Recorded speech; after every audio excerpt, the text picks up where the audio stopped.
From IsReal News, this is the morning briefing for Friday, February 27th. The U.S. Embassy in Jerusalem says the State Department has authorized the departure of non-emergency U.S. government personnel and their family members from Mission IsReal due to safety risks.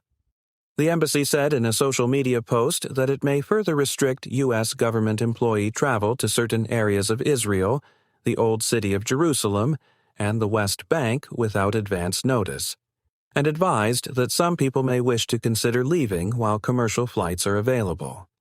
In Gaza, the Israel Defense Forces says it carried out overnight airstrikes against Hamas operatives after gunmen emerged from a tunnel on the Israeli side of the ceasefire line in the Rafah area. Palestinian media reported that the strikes killed 5 people, including 3 in an attack on a Hamas police station near Khan Yunis. The IDF also said dozens of Hamas operatives were believed to be trapped underground in eastern Rafah on the Israeli side of the ceasefire line, and that it has reported killing or capturing about 50 in recent months. Israeli and U.S. media outlets are reporting that the U.S. aircraft carrier Gerald R. Ford has arrived off Israel's coast after completing an earlier mission in the Caribbean, and is not expected to leave before late April or early May. This comes as U.S. forces have expanded their presence and readiness posture across the region. Separately, 3 sources speaking to Reuters said a statement attributed to President Donald Trump that Iran would soon develop missiles able to strike the United States is not supported by intelligence reporting, and the sources described the claim as exaggerated.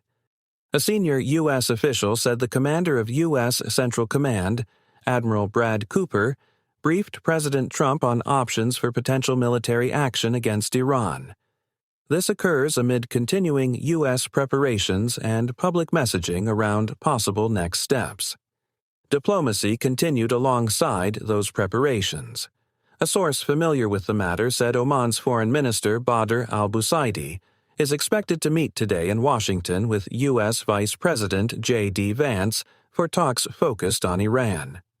In separate remarks to the Washington Post, Vice President Vance said he does not foresee the United States entering a war in the Middle East that lasts for years, and described himself as skeptical of long foreign military interventions. This comes as U.S. leaders face pressure to define objectives and limits as tensions rise. Additional indicators of readiness are being reported in Israel. Satellite imagery described in Israeli reporting shows USF-22 aircraft positioned at an Israeli airbase, including several on or near runway areas. The development follows broader reporting on U.S. aircraft deployments and supporting assets in the region.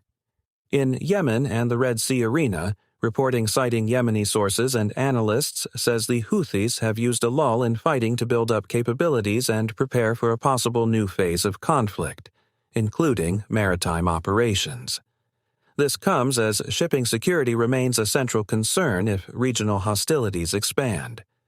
In Israel's civilian preparedness, Internal Health Ministry documents described in Israeli reporting outline lessons from prior periods of underground hospital operations during missile threats, including recommendations to reduce infection risk, improve privacy, manage noise, and adjust staffing procedures in protected facilities. The development follows planning for continuity of medical care under potential future rocket and missile scenarios. In U.S. public opinion, new Gallup survey results cited in Israeli reporting show 41% of respondents expressing greater sympathy for Palestinians and 36% expressing greater sympathy for Israelis, with notable differences by party and age group. This comes as public sentiment remains a factor in the broader political environment surrounding the war in Gaza and U.S. policy choices. In France, a far-left politician faced renewed accusations of antisemitism after comments at a rally involving the pronunciation of the name Epstein, prompting condemnation from political figures across the spectrum. President Emmanuel Macron also shared a video of a recent speech condemning what he called an anti-Semitic hydra in French society. The incident takes place during heightened sensitivity to anti-Semitic rhetoric and incidents in European politics. Those are the latest headlines from IsReal News.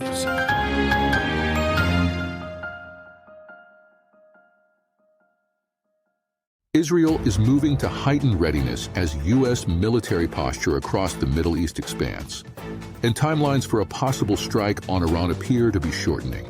Washington says diplomacy remains the preferred path, but military options are actively being prepared. Iranian officials warn the nuclear gap with the United States may no longer be bridgeable. Stay with IsReal News for updates.